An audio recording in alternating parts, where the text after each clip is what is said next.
I'm Sarah Levi. I'm one of the counselors here at Moraine Valley Community College's Counseling Center.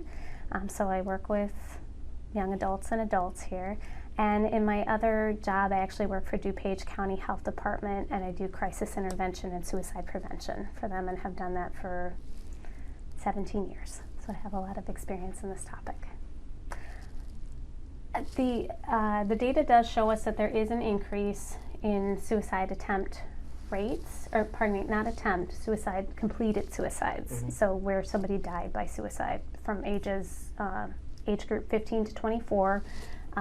The last data point, or the first data point we have is in 2000, that rate was around 10%, and it went up to 14.46% in 2016, which is the most recent data I have for that. There's a couple of different hypotheses as to why this is increasing, but I guess kind of some of this is via my own experience with like doing the interventions with folks. I think that there's like an increasing amount of there's a combination of pressure plus disconnection that I think a lot of like teenagers are going through in kind of a different way than maybe previous generations did.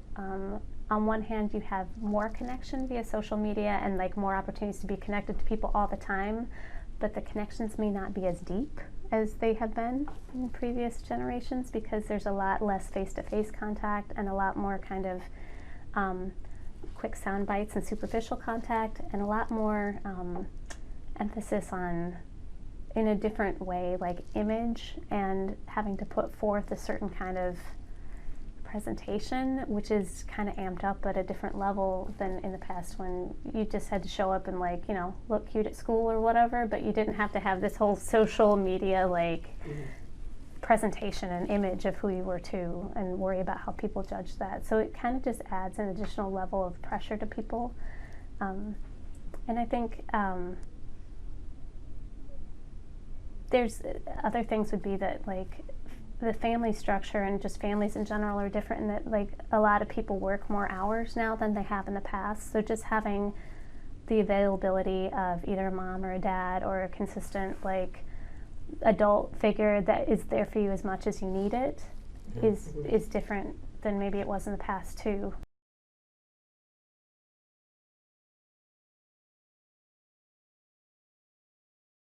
I think that just letting people know that everybody's gone through something, and you know, we can as human beings only handle so much. Like I like to use this metaphor, like our lives are kind of like balloons almost. Like you can add inputs into it and it will keep stretching, but there is kind of a limit to it, and as we get towards those outer limits, like that's when the stress kind of becomes too much, and you kind of can reach a tipping point where people either are thinking about suicide or feeling like I can't handle anymore. And I think even if somebody's never had suicidal thoughts before, they can probably kind of understand that feeling of where you're kind of out towards the outer limits of what you can handle certain moments in your life. And I just think it's really important for us to be part of like basically building the community that we all need, in terms of like breaking down that stigma that it's okay to bring up these things. There are people to talk to.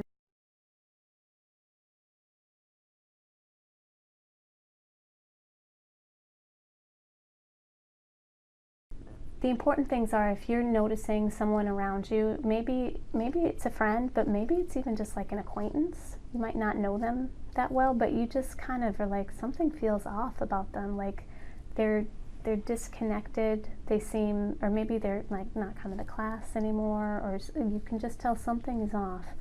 I just encourage us to all kind of take it, like to be the one to kind of make a difference with others. I mean, we can all do that, to ask them, how are you doing? I noticed you haven't been here, and I just hoped you were okay. Like something that kind of shows like you're not invisible, like you're seen. And if they're, sometimes people just kind of brush it off like, oh no, I'm okay, and then just be like, well, hey, if you need to talk, I'm around. So it opens the door. If they do kind of open the door a little bit more, and they start talking about that things have been bad, I just encourage people, this question sounds really scary, but this is kind of part of the training that I do. If they're talking about kind of feeling hopeless or overwhelmed, or like you just kind of are like, oh my gosh, is this person having thoughts about suicide? And that feels so scary to bring that up. But just to ask them, I've just got to ask, like, have things gotten so bad that you've had any thoughts about suicide?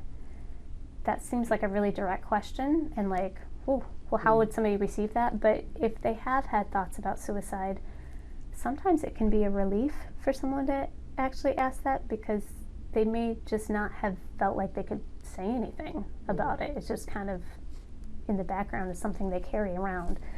And they may open up to you. Or if they say, yeah, I've had some thoughts like that, then you can say, well, that must be like so hard and so lonely. Like, I know of somewhere where we could call, or someone you could talk with that might be able to help. Would you let me help you with that? So then having those resources, like, I encourage everyone to just put them in your phone, so that either if you need it yourself someday, or if you meet someone who needs it, then you've got it and you can link them to help. Mm-hmm.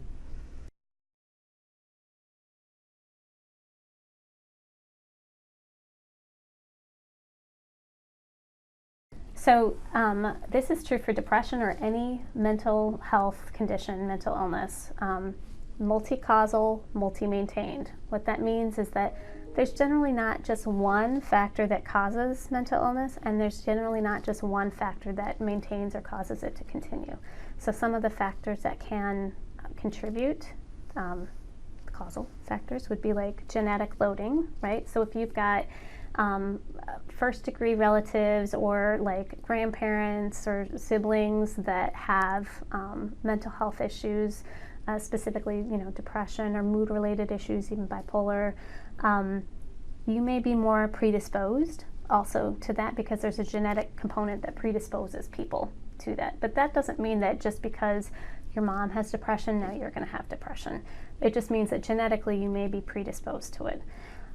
So you have that piece, and then you have environmental stressors, right? So let's say, you're taking a class that's really hard, you're trying really hard, but you're failing it. That's super stressful. Your significant other just broke up with you, or you lost your job, or you don't have enough money to pay for your classes, or you have these other really significant stressors, or maybe somebody in your family's sick, or, significant stress, like that balloon being stretched to the capacity. That by itself can be enough to trigger mental health conditions for some people. That plus the genetic loading, like, can trigger things for people. But it's usually not, like, if people try to boil it down to, well, it's just one thing, it's usually more than one thing that's kind of a cumulative effect, and the environment plus genetics often are playing a role. And then the maintained piece of it, multi-maintained.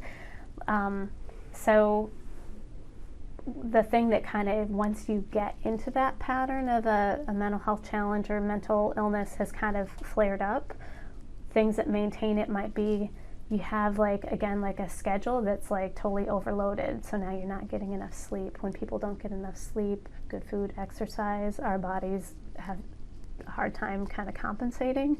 So, I mean, you could have kind of just like biological pieces like that. I mean, you might be in a not very supportive environment that can kind of continue to maintain things. Like when I see people at work where they live with a family member who's just like hypercritical or real anxious, or fill in the blank, something like that. Like that kind of environmental piece can kind of help maintain what's already there, and it kind of just keeps rolling.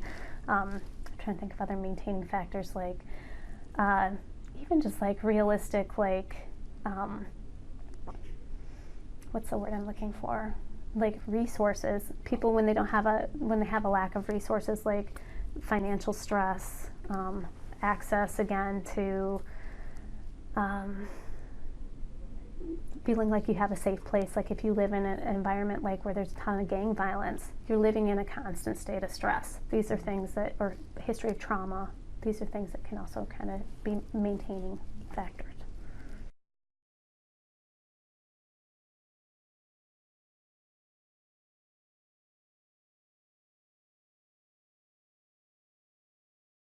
think just like the most important thing that I want to add is that depression is something that you can recover from.